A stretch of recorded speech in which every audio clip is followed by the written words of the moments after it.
So today I want to talk about marriage and what it means for husbands to love your wives and for wives to submit to your husbands.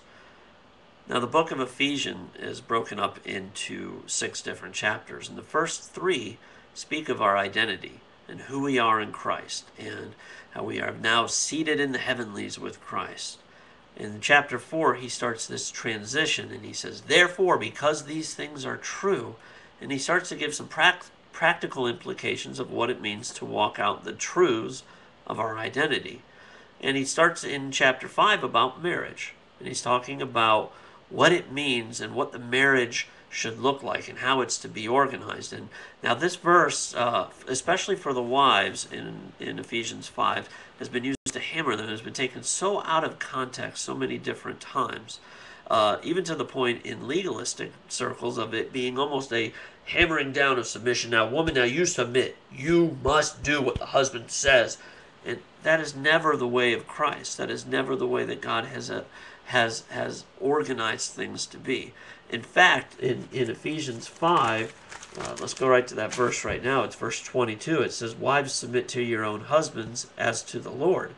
Well, one verse before that, it talks about submitting to one another out of reverence for Christ. See, it's a mutual submission.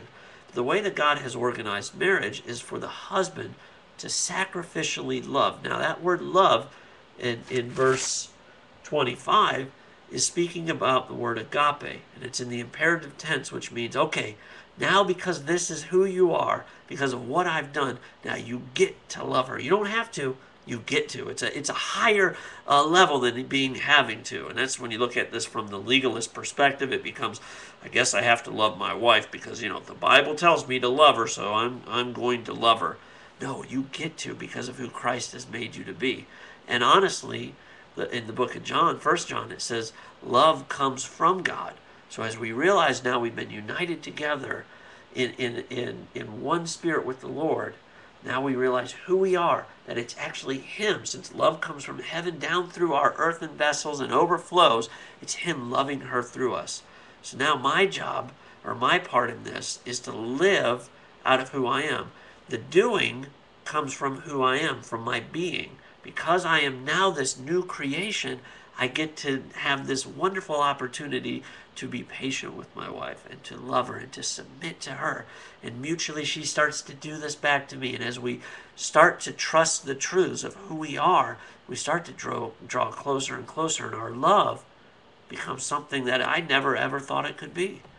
Now that's what God is speaking about when He says to love.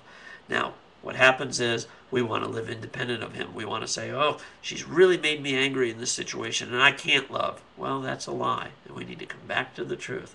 God is love and we can love. Sometimes that love covers a multitude of wrongs. Sometimes we go in truth and love and speak the things that are true and say, honey, you've hurt me in this way. You've affected me in this way. Many times when we just get angry, we want to bow up because we're so fearful of the things that have hurt us that we don't want to show our weaknesses to one another. And that's not submitting in love.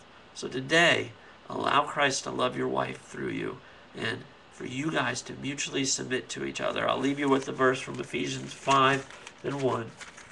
It says, therefore be imitators of God as beloved children and walk in love, as Christ loved us and gave Himself for us as a fragrant offering and sacrifice to God. Everything that motivated Christ was motivated out of the love of the Father and out of the love for us. And His rescuing us was always motivated from love. Not from compliant, I got to do this, but from a heartfelt obedience and love. Thanks for watching. For more of these videos, you can go to promisedgrace.com. Thanks for watching.